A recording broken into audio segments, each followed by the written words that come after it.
안녕하세요. 오늘도 사연 살롱을 찾아주셔서 감사합니다. 저는 서울 성동구에 사는 30대 중반의 여성이에요. 저는 코로나가 유행하기 전에 파혼을 경험하고 이제 막 다시 새로운 남자를 만나 사랑을 키워가고 있어요. 처음 파혼을 했던 건 정말 어이없는 이유 때문인데요. 제가 겪은 그 이상한 사람들 이야기를 들려드리며 과거를 털어내고 싶네요. 제 과거를 정리한다는 의미로 받아들여 주셨으면 해요. 이런 말씀드리면 저를 재수없다고 생각하실 수도 있는데 저는 어릴 때부터 연예인 해보라는 말을 많이 들을 정도로 외모가 좀 되는 편이에요. 저는 형제가 제 밑으로 남동생 하나인데 남동생이 어릴 때에는 친구들한테 누나 예쁘다고 자랑해서 아이들이 일부러 저를 보러 집에 오기도 했어요. 좀 눈에 띄는 외모이다 보니 주변에서 늘 남자들이 기웃거렸는데요. 워낙 남자애들이 고백도 많이 해오고 사귀자는 말도 많이 들어서인지 오히려 그런 일에 시큰둥했어요. 물론 저도 남자 사귀고 싶은 마음은 있었어요. 하지만 저도 모르게 무의식에서 남자들은 내 외모만 보고 접근하는 거지 진짜 나를 알려고 하지 않는다고 생각했던 것 같아요. 그래서 남자들의 마음이 진심이 아니라고 단정하고 조금 만나다 시큰둥해지기를 반복했어요. 대학 2학년 때까지 그런 일상을 보내다가 제 인생을 의미 있게 만들려면 하고 싶은 일에서 성과를 내야겠다는 마음이 들었어요. 오고 싶었던 대학을 합격했을 때만큼의 기쁨과 보람을 2년 넘게 다시 맛보지 못하고 있었기에 다시 그런 순간들을 찾고 싶어지더라고요. 그래서 공부도 열심히 하고 해외로 단기 어학연수도 다녀오고 좋은 성적으로 졸업을 하니 제 할 일을 잘했다는 생각에 보람이 있더라고요. 그렇게 열심히 살았던 덕분인지 대기업에 취직도 됐고요. 남들이 가고 싶어하는 직장에 취직했다는 사실에 또다시 뿌듯함을 느꼈고 부모님과 남동생도 많이 축하해줬어요. 처음에는 회사 적응이 쉽지 않고 생각과 다른 것도 많아 조금 고민이 되었지만 한 6개월 지나니 익숙해지더라고요. 그때부터는 직장에서 사람들과의 관계도 원만해졌고요. 그렇게 5년쯤 되니 직급도 올라가고 출장도 다니며 일하는 재미에 푹 빠져 살았어요. 회사에서도 저한테 들이대는 남자들이 있기는 했는데 저는 남자보다는 일에 더 흥미가 있어서 회사 들어간 후에는 한 번도 연애를 한 적이 없었어요. 그런데 다른 부서의 팀장이 제 일 내용을 칭찬해주면서 다가왔어요. 얼핏 좀 차가워 보였지만 저랑 동갑인데 팀장을 당고보면 꽤 능력도 있는 것 같았고 제 외모보다는 성격이나 일의 내용에 대해 더 관심이 많았기에 저 역시 그 사람에게 호기심이 생겼어요.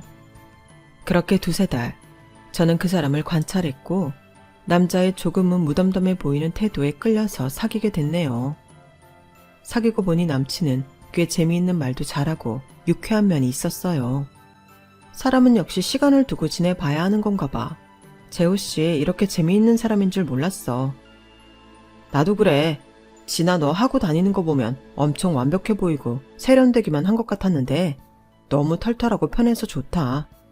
저희는 퇴근하고 만나서 주중에는 밥도 같이 먹고 영화도 봤어요. 주말에는 가끔 교회로 놀러가고 운동도 하러 다녔고요. 그렇게 1년 넘게 사귀니 남친이 슬슬 결혼 이야기를 꺼내더라고요. 우리 이렇게 만나느라 허비하는 시간이 얼마냐? 우리끼리 보내는 거 말고 각자 왔다 갔다 하는 거 말이야. 교통비는 또 어떻고. 내가 볼 때 우리 계속 만날 것 같은데 이럴 바에는 그냥 빨리 같이 사는 게 낫지 않겠어? 그 말도 일리는 있는데 나는 결혼이 급한 생각은 없어. 그리고 재호씨 만나러 나오는 시간이나 비용 아깝다고 생각한 적도 없고. 재호씨는 그랬어? 이대로 좀 더 만나다가 천천히 결혼 생각해보는 것도 나쁘지 않잖아. 뭐지? 이건 뜻밖의 반응인데? 혹시 나 별로야? 아니면 누구 딴 놈이라도 마음에 두고 있는 거야? 뭔 소리야. 내가 그럴 사람이 어딨다고 그래. 내가 뭐 양다리라도 걸친 것처럼 말하네. 좀 빈정상하는데? 니네 팀의 양대리 너한테 은근 앵기더라. 자꾸 말 걸고 일도 자꾸 같이 하려고 하고. 이게 다 네가 태도를 애매하게 해서 여지를 주니까 그런 거 아니겠냐고. 솔직히 우리 사귀는 거 비밀로 하는 거 마음에 안 들어. 물론 말이 많아지겠지만 이쯤 되면 밝혀도 되지 않겠어? 아니, 그보다 그냥 결혼 발표하는 게 더 좋긴 하지만 말이야. 양 대리는 원래 누구한테나 그래. 그 사람 신경 안 써도 돼. 그럼 내가 싫어? 왜 결혼 안 하겠다는 건데? 싫은 사람 만날 정도로 한가하지 않거든. 그냥 결혼은 너무 서두를 필요가 없다는 입장이야. 요즘은 결혼도 다 늦게 하는 추세인데 빨리 할 거 없잖아. 남들은 남들이고 우리는 나 싫은 거 아니면 결혼하자. 집안일 많이 도와줄게. 아이 생겨도 지나 너만 독박 육아하게 놔두지 않을 테니까 결혼하자. 응? 그렇게 조르는데도 저는 좀 더 생각해보자고 했어요. 솔직히 그동안 봤던 남친의 시큰둥하고 덤덤한 태도와는 많이 달라서 당황스럽기도 했어요. 한번 결정하고 해야겠다고 마음먹은 일은 될 때까지 물고 늘어지는 것 같더라고요. 이런 성격이 적응되지 않아 난감했는데 남친은 거창한 이벤트로 저한테 프로포즈를 하기까지 했어요. 저는 평소와 다름없는 저녁 약속으로 알고 나갔다가 엄청 놀랐죠. 꽤 비싼 라운지 바 겸 카페를 빌려서 장미꽃으로 온통 장식을 하고 유명한 브랜드의 반지 목걸이 세트를 들고서 저를 보더니 한쪽 무릎을 꿇더라고요. 동화나 애니메이션에 나오는 왕자처럼요. 박진아, 내 평생에 너 말고 다른 여자는 없을 거야. 너 진짜 행복하게 해줄게. 나랑 결혼하자. 결혼해줘. 생각지도 못한 남친의 프로포즈에 저는 알겠다고 할 수밖에 없었어요. 저랑 만날 때 오가는 비용과 시간까지 생각할 정도로 냉철한 사람이 이런 데에 돈을 쓰리라고는 상상도 못했거든요. 그만큼 저를 사랑하니 이런 일을 다 버렸구나 싶어 감동도 했고요. 남친에게 알겠다고 하니 그 사람은 너무 좋아하며 제 손가락에 반지를 끼워주려고 했지만 그건 나중에 하고 먼저 목걸이만 하고 있겠다고 했어요. 왜인지 모르겠는데 회사에서 다 알아볼 만한 반지는 하고 싶지 않더라고요. 양쪽 집 인사드리고 나서 완전히 결정이 되면 그때 반지를 끼고 회사에 알리자고 했어요. 남친도 그건 순순히 알겠다고 받아들였어요. 저희 부모님은 몇 달 전 지방에 땅을 마련하셔서 거기에 사과 농사와 닭을 키우며 지내고 계셨어요. 주말에 내려간 제가 결혼할 것 같다고 하자 두 분 다 놀라셨고요. 네가 남자친구 있는 눈치인 건 알고 있었다만 먼저 말 꺼내기 뭐해서 엄마도 아빠도 네가 얘기해 줄 때까지 기다리고 있었어. 근데 결혼할 것 같다고 하니 꽤나 좋은가 보네? 모르겠어 엄마. 싫지는 않은데 결혼하는 것도 나쁘지 않은 것 같고. 그러자 아빠가 물어보시더라고요. 남자 성격은 어떠냐? 푸근한 데가 있어야 같이 살 때 편한데. 재미있고 유쾌하고 푸근하다기보다는 냉철한 편이기는 해. 그렇다면 나는 좀 생각해 봤으면 좋겠는데. 아우, 네 아빠가 왜 저런다니. 얼마 전까지만 해도 너는 왜 신랑감 안 데려오냐고, 사귀는 녀석하고 결혼 안 하냐고 하시던 양반이 괜히 저런다. 지나 네가 어련히 알아서 잘 골랐겠어? 다음에 같이 와서 밥이나 먹자. 우리랑 인사하고 너도 그 집 가서 인사드려야지. 라는 엄마 말에 그러겠다고 했고 서울에는 엄마와 같이 올라왔어요. 부모님이 아파트가 2개 있는데 그중 월세를 준 한 집이 말썽이라는 거였어요. 새도 제때 안 주고 베란다를 자기들 멋대로 터버렸는데 그게 걸리는 거라 관리실에서 부모님한테 연락이 왔다고 하더라고요. 내가 이래서 전세를 하려고 했는데 아빠가 앞으로는 월세 시대라고 월세 한번 받아보자고 했거든. 솔직히 거기 아파트 40평대라 꽤 돈 받는데 그 돈 내고 있을 사람 있을까 했어. 이렇게 몇 달째 세도 안 주고 사고만 치니 어쩌면 좋나 싶다. 아직 계약 기간도 남아있는데 사고만 친다며 엄마는 한숨을 내쉬었어요. 웬만하면 아빠가 올라오실 텐데 아빠는 허리가 안 좋으셔서 차를 오래 못 타셨거든요. 하지만 엄마는 세입자를 만나지 못했고 결국 관리실과 이야기를 하고 베란다 복구에 대한 내용 증명과 서류 등을 보내기로 했다고 하시더라고요. 엄마가 많이 심란해하셔서 저도 안 좋은 마음으로 한 주를 보내고 있는데 남친이 대뜸 저를 불러내더라고요. 회사에서 좀 떨어진 카페에서 저를 기다리던 남친은 저를 보자마자 이러는 거였어요.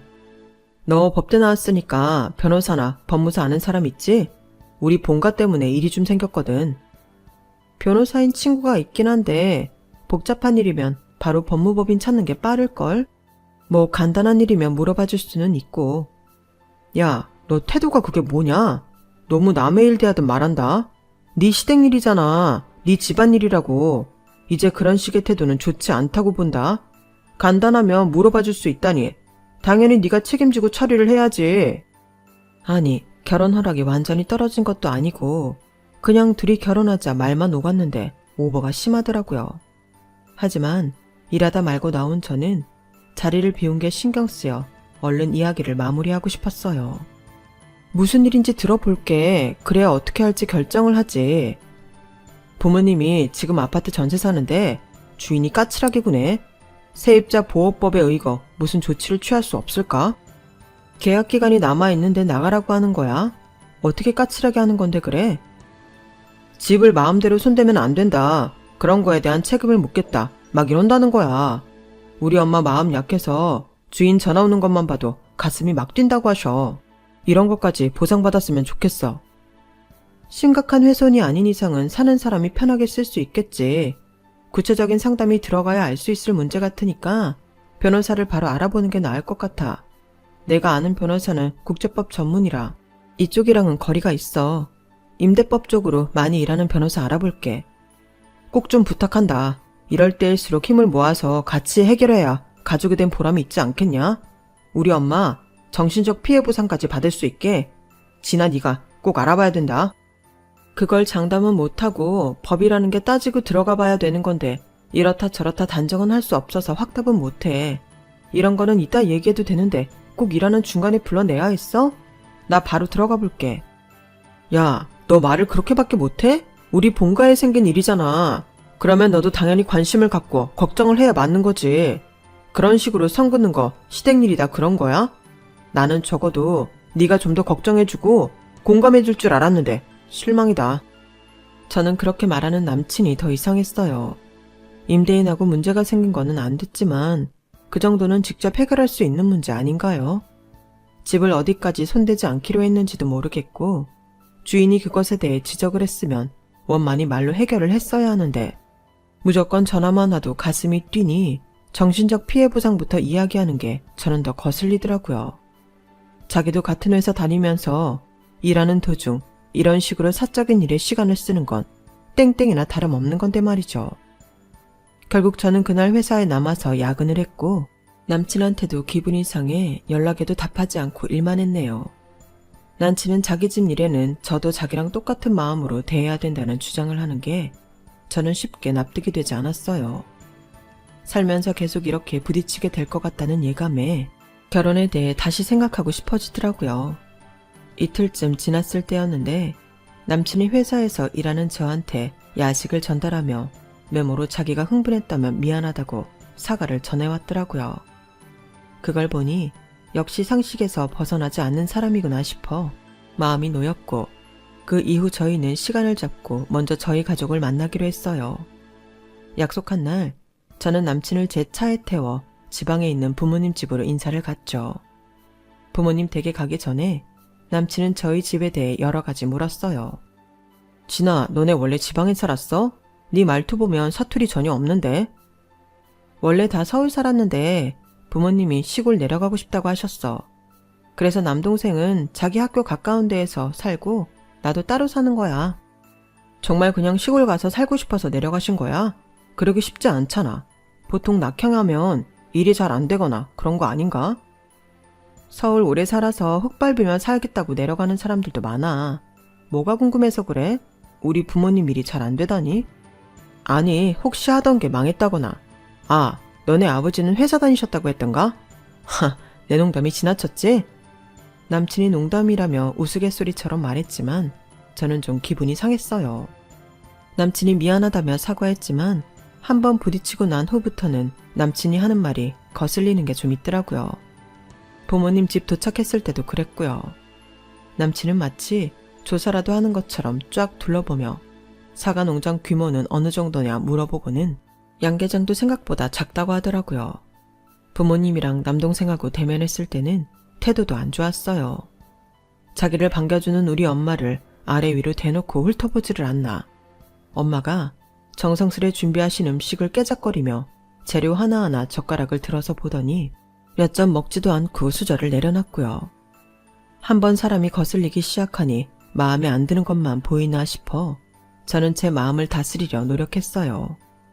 아빠는 저랑 같은 회사에 들어가느라 공부 많이 했겠다고 칭찬하시느라 하는 말에도 대답을 이렇게 했어요. 뭐 제가 그 정도는 갈 수 있으니까요. 진아도 저희 회사 들어와서 일하는데요 뭐. 밖에서 보는 것보다 빡세지는 않았어요. 부모님은 별 내색을 안 하셨지만 남동생 표정이 안 좋았어요. 그럼 우리 누나는 어디가 마음에 들었어요? 예쁘잖아. 옛말에 기왕이면 다홍치마라는 말도 있는데 어차피 결혼해서 살 거면 예쁜 사람이 좋지 않겠어? 아, 이건 좀 듣기 거북한데요. 그리고 초면인데 말을 놓는 것도요. 아니, 나는 나이가 어리니 친근감에 그런 건데 그게 불편했나? 그리고 내가 좀 솔직한 편이라서 사실 진아가 예뻐서 잡고 싶은 마음이 큰 거니까 다른 말로 꾸며봤자 진실은 그건데 돌려 말할 거 뭐 있어? 이런 태도는 좋은 분위기를 만들려고 했던 부모님한테도 실례였죠. 저 역시 남친이 이런 식으로 나올지 몰라서 당황스럽고 불편했는데요. 정작 당사자인 남친은 별스럽지도 않다는 듯 당당하게 굴더라고요. 남친이 서울로 올라오는 길에 한 말은 더 웃겼어요. 생각보다 너네 부모님 촌스럽지는 않더라. 근데 사과 농장도 양계장도 그냥 가족만 먹고 살려고 하는 거야? 그걸로 돈벌이 하는 건 아닌가 보네. 부모님이 전문적으로 농사를 짓고 양계를 하시던 분도 아니잖아. 부지런히 몸 움직이고 싶으셔서 하는 거니까 어디 팔 생각은 없지. 아니, 그러면 서울에서 살면서 피트니스 열심히 다니면 되지. 니네 진짜 별 문제 없이 시골 간 거 맞아? 우리 집에 자꾸 무슨 문제가 있다는 거야. 그냥 부모님이 원해서 내려가셨어. 그게 끝이야. 왜 무슨 이유가 있냐고 하는 건데. 그렇잖아. 보통은 큰 병원 가까운 도심 지역 안 벗어나는 게 상식 아닌가? 니네 부모님 우리 결혼 비용 보태주실 정도는 돼? 나 혼자 집장만 하는 건 좀 그런데. 네가 아무리 못 보태도 40%까지는 나눠서 해야 된다고 생각해. 우리 부모님이 집값 못 보태주실까봐 그러는 거야? 아무리 그렇더라도 이렇게 물어보는 건 예의가 아니지. 이제 곧 결혼할 사이에 예의고 뭐고 할 게 뭐 있냐? 다 까놓고 사정 미리 아는 게 훨씬 편하고 좋지 뭘 그래. 현실적인 사람이라는 건 알았지만 그건 저도 마찬가지였기에 지금까지 서로 삐걱거리지 않았는데 부모님 집을 갈 때부터 남친은 자꾸 저랑 어긋났어요. 친구들은 결혼 전에는 서로 예민해져서 날카로운 말도 주고받는다고 하더라고요. 저 역시 그럴 거라고 생각하고 좀 더 부드럽게 서로를 맞춰주자는 마음으로 지내려고 했어요. 그리고 남친 부모님을 만나는 날이 되었어요. 남친이 최대한 신경 써서 잘 차리고 오라는 말에 저는 평소 잘 입지 않던 옷을 꺼내 입었어요. 선물도 미리 백화점에서 주문한 한우 세트를 들고 갔고요. 남친 본가는 유명한 이름의 아파트이긴 했어도 사진으로 본 집 안은 생각보다 소박하고 평범했어요. 그런데 집에서 안 만나고 카페에서 볼 거라는 거였어요. 갑자기? 나는 당연히 집에서 인사드리는 줄 알았는데. 집에 좀 손댄 게 있다고 했잖아. 그것 때문에 복잡하대. 라며 남친은 저를 아파트 단지 바로 옆에 대형 카페로 데려갔어요. 잠시 후 남친 어머니가 나오셨는데 표정이 안 좋더라고요. 남친 어머니는 제 얼굴을 제대로 보지도 않으시고 불평부터 하셨어요. 아니, 이렇게 불쑥 들이닥치면 어떡해. 지금 우리 바깥 양반도 없는데 갑자기 온다고 해서 밖에서 보자고 했어. 이래도 괜찮은 거지 아가씨? 저는 제가 온다는 말씀 안 드렸냐는 표정으로 남친을 쳐다봤어요. 남친은 살짝 짜증이 난 목소리로 말하더군요. 엄마, 내가 오늘 온다고 미리 말했는데 그런 소리를 하면 진아가 오해하잖아. 엄마가 아빠한테 제대로 말 안 했지? 몇 시인지 내가 기억을 못하니 한 번 더 말해달랬잖아. 아무튼 난 몇 시 오는지 몰라서 네 아버지 나가시는 거 못 말렸어. 이렇게 분위기가 이상한 가운데 저는 어색하게 인사를 드렸어요. 아가씨, 진아라고 했지? 내가 편하게 불러도 되지? 커피든 뭐든 시키고 싶은 거 주문해.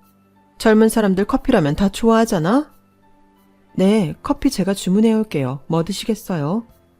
이렇게 저는 제대로 인사도 못 드리고 제 돈으로 남친 어머니의 남친의 제 것까지 주문을 해야 했어요.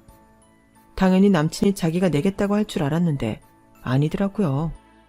남친 어머니는 지금 시골에서 농사 짓는 저희 엄마보다도 더 힘들어 보였고 그야말로 집에 있다가 바로 나온 것 같았어요. 저는 우리 부모님이 너무 수수한 차림으로 맞이해서 남친이 좀 얕본 건가 싶기도 했는데 남친 어머니는 더 했던 거죠. 그래서 대체 뭘 보고 우리 부모님한테 그렇게 무례하게 했나 물어보고 싶은 심정이었어요. 우리 재호랑 같은 회사인데 팀이 다르다며? 어디서 일해? 마케팅팀이요. 재호 씨는 기획전략팀이라서 같이 회의할 때가 많기도 해요. 그 마케팅인가 그건 나이가 어릴수록 유리한 거 아니야? 여자가 일하기에는 한계가 있는 거 아니겠어? 듣자 하니 법대 나왔다며 왜 상관없는 일을 해? 공부 못했어? 이런 식으로 물어보니 어떻게 대답해야 할지 참 난감하더군요. 공부하다 보니 이쪽이 더 적성에 맞아서요. 나이 걱정하시는데 이 일은 자기랑 잘 맞아야 할 수 있는 것 같아요. 저는 다행히 힘든 줄 모르고 일한 정도라 걱정 안 하셔도 돼요. 그래, 요즘은 남자한테만 경제적인 짐을 지우면 안 되잖아. 애라도 생기면 돈 한두 푼 드는 거 아니고 아가씨나 재우 클 때 생각하면 어림없다고. 여자가 자기 직업 확실히 가지고 돈 제대로 벌어야 돼. 진아 너도 우리 재호만 믿고 있으면 안 된다. 내 아들이라서가 아니라 우리 재호 진짜 잘났다. 우리 집안에 재호보다 나은 애가 없어. 재호 대기업 들어간 거 온 집안이 다 부러워했다니까. 이 집안에 거기 간 사람이 없거든. 너 그러니까 남편 하나는 제대로 만난 줄 알아야 돼. 지금도 우리 재호 소개시켜달라는 여자가 한 트럭이야. 아 그래요? 그런 줄은 몰랐네요. 라며 저도 모르게 남친을 쳐다봤는데 남친은 저한테 미안해하지도 않고 오히려 어깨에 힘을 주고 도도한 표정으로 있더라고요. 저는 아무래도 사람을 잘못 봤다는 생각이 들었어요. 제 마음이 어지러운 중에도 남친 어머니는 계속 질문을 했어요. 결혼식장은 강남이면 좋겠다. 청담동 연예인들 많이 하는 데 있잖아. 그리고 예단은 어떻게 할 거니? 예전에는 두말 없이 시댁에서 하자는 대로 했는데 요새는 여자들 쪽에서 말이 많아서 원. 나는 우리가 하자는 대로 했으면 좋겠거든. 그래도 저희 부모님께 여쭤봐야 하지 않을까요? 결혼식장은 저랑 재호 씨가 둘이 상의했으면 해요. 왜? 집안 형편이 별로 안 좋아? 부모님 뭐 하셔? 어디 살아? 저는 또 남친을 쳐다봤어요. 이런 얘기조차 안 했다는 게 믿어지지가 않더라고요. 그제야 남친은 천천히 입을 열었어요. 아 엄마, 내가 말하려고 했는데 깜빡했어. 진아 부모님 시골에 사셔. 사과 농장하고 양계장 한다길래 규모가 좀 되는 줄 알았더니 아니더라고. 그래서 어떻게 말해야 되나 고민하다가 말을 못했네. 그 말에 남친 어머니 표정이 확 변하는데 저는 살면서 그렇게 흉악하게 일그러지는 얼굴은 그때 처음 봤어요. 뭐라고? 어디 살아? 시골? 규모도 안 되는 농장하고 양계장이면 그거 돈도 얼마 안 되겠네? 남친 어머니 목소리는 크고 거칠어졌어요. 돈 벌려고 하시는 건 아니고 소일거리로 하시는 거예요. 그럼 니네 신혼집 마련은 어떻게 하니? 네가 보탤 돈 있는 거야? 아니 대체 인생을 어떻게 살았길래 그 나이에 시골에 처박혀서 그렇게 우울하게 산다니? 요즘은 우리 나이도 한창 일하잖아. 저희 부모님이 인생을 어떻게 살았냐뇨. 열심히 성실히 잘 사셨어요. 시골에서 소일거리하며 사신다고 우울하다는 얘기를 들을 건 아니라고 생각하는데요. 얘 말하는 거 봐. 키 막혀서 거두절미하고 하나만 물어보마. 니네 부모님 결혼식에 보탤 돈은 있니? 너 새 출발하는 거 돈은 대줄 수 있느냐 그 말이야. 저는 부모님한테 돈 안 받고 제 힘으로 하고 싶어요. 제 말에 남친 어머니는 뒤로 넘어가는 신용을 하더니 머리에 손을 짚으며 절레절레 고개를 흔들었어요. 얘 재호야, 나 이거 안 되겠다. 이건 아니지. 왜 이런 중요한 말을 안 한 거야?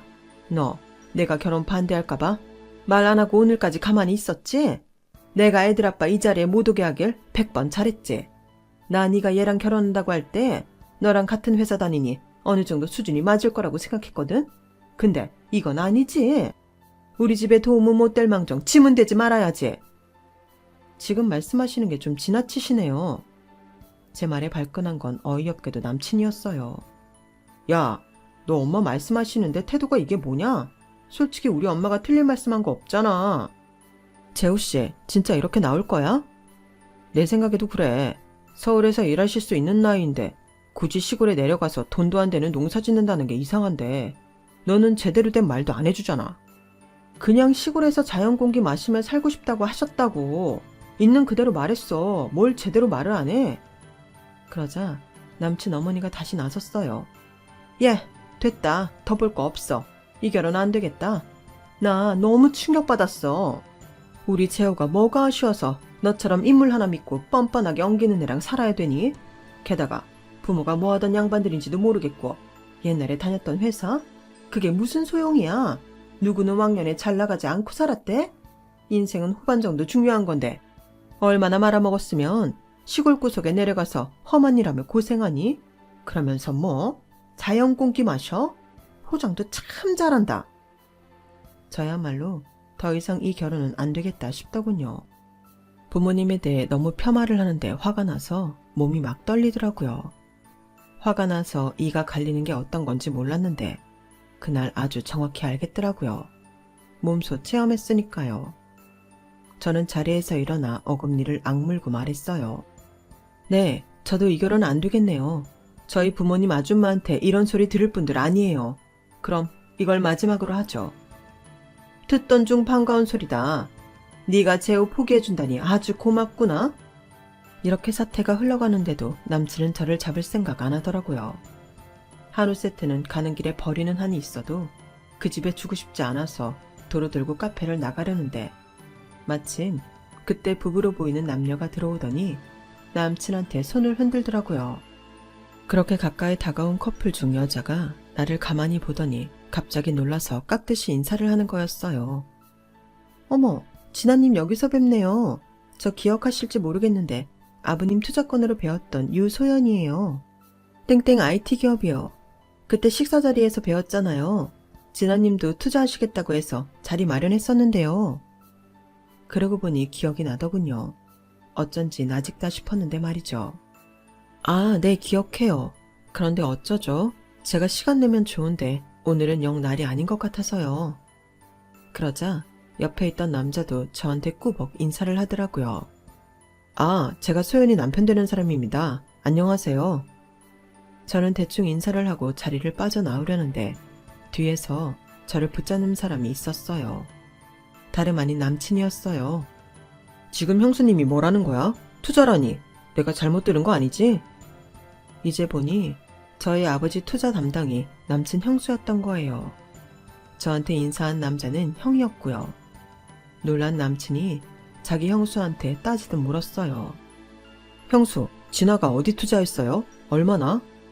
그러자 남친 형수는 제 안색을 살피며 적당히 대답했어요. 뭐 꽤 되죠. 두 분 소개받은 덕에 저희 회사 살았잖아요. 아버님이 아주 든든한 투자자이신데요. 참, 진아님, 땡땡펀드 투자로도 돈 많이 버셨다고 들었어요. 정말 잘 됐어요. 앞으로도 저희 회사 잘 부탁드려요. 그 말에 남친과 남친 어머니 얼굴이 아주 노래지더라고요. 네, 많이 벌었죠. 그럼 저는 이만 가볼게요. 볼 일도 보세요. 제가 나가려고 하자 이번에는 남친 어머니가 저를 붙잡더니 제 길을 가로막더라고요. 아주 똥줄이 타는 표정이더군요. 짧은 시간 안에 몇 번이나 표정이 변하는지 참 신기하기까지 했어요. 저기 얘야, 우리 다시 얘기를 해보자. 그러니까 네가 우리 큰애 회사에 투자를 했다는 거잖아. 바깥 사돈도 그렇고. 아니, 얼마나 돈이 많으면 웬만해서는 좋은 말 안 하는 우리 큰애가 든든하다고까지 하는 거냐? 그거 알아서 뭐 하시게요? 아줌마랑 상관 있어요? 이제 상관없잖아요. 저리 비키세요. 야, 진아야, 너 우리 엄마한테 섭섭해서 그러는 거야? 그건 잘 몰라서 그랬던 거니까. 이제부터는 마음 잡고 차근차근 깊은 얘기 해봐야지. 그래, 재호 말이 맞다. 아, 맞아. 이 양반도 불러야겠네. 그네 너, 네 시아버지 연락 좀 해봐라. 여기로 바로 오시라고 해. 아니다, 저기 집으로 가자꾸나. 그 말에 저는 남친 어머니 손을 획 뿌리쳤어요. 이거 정말 말이 점점 이상해지네요. 집이 복잡해서 카페에서 보자고 하신 거 아니었어요? 그런데 집으로 가자고 하시는 거 보니 처음부터 제가 마음에 안 드셔서 여기 사람 가지고 테스트 하시려던 거네요. 제가 이런 사람들하고 왜 연을 맺어야 하죠? 그 말에 남친 형수는 그제야 큰일 났다 싶은 표정이었어요. 어머, 도련님 어머님, 혹시 진아님이 오늘 만난다는 도련님 결혼할 사람이에요? 어머, 이걸 어째. 그런데 뭐 실수하신 거죠? 그렇죠? 아니, 형수, 실수라기보다 뭐 실수라면 실수지만 우리가 지난해 집 재산 규모나 그런 걸 잘 몰라서. 아, 그런 거 모르면 시골 내려가신 부모님 마음대로 상상해서 이상한 사람들 만들고 함부로 평가해도 되는 거야? 내가 지금 그쪽 속이고 들러붙어 짐될까봐 난리도 아니었잖아. 아니, 그러면 어떡해요? 어머니, 대체 뭘 어떻게 하신 거예요? 남친 형수는 큰일 났다는 표정으로 난리가 났어요. 어머님 아파트요. 거기 집주인이 진아님 부모님이에요. 아, 이걸 어째. 그 아파트 월세 나보고 싶다고 하셔서 제가 소개한 거란 말이에요. 그 말에 남친과 남친 어머니는 아주 간이 쿵 떨어진 사람들 마냥 눈이 커져서는 금방이라도 그 자리에 주저앉을 것 같더군요. 아, 그러니까 월세도 몇 달치 안 내면서 전화도 제대로 안 받고 돈 줄 생각도 안 하고 베란다까지 뜯어버렸다는 게 그쪽이었어요. 나는 여기 우리 부모님 갖고 있는 아파트 단지라서 전세라고 들었지만 그래도 꽤 노후 준비 잘했다 생각했는데 그것도 아니네요. 그리고 박재호, 너 나한테 왜 니네 본가 전세라고 뻥쳤어? 월세 낸다고 말하는 게 쪽팔렸니? 이 정도 아파트면 월세 낸다고 하면 더 돈 있는 건데? 아, 니네가 몇 달 동안 세 밀려있으니까 거짓말했구나. 나한테 주인이 못되게 군다고 변호사 알아봐달라고 한 거 우리 엄마 아빠 골치 아프게 만들려고 그런 거고. 이 사람들이 진짜 자기들이 남한테 거짓말하니까 다른 사람들도 다 그런 줄 아나 보네. 나는 더 할 말 없으니 이제 그만 봅시다. 이 자리에서 분명히 다시 말할게요. 이 결혼 없었던 겁니다. 알겠어요?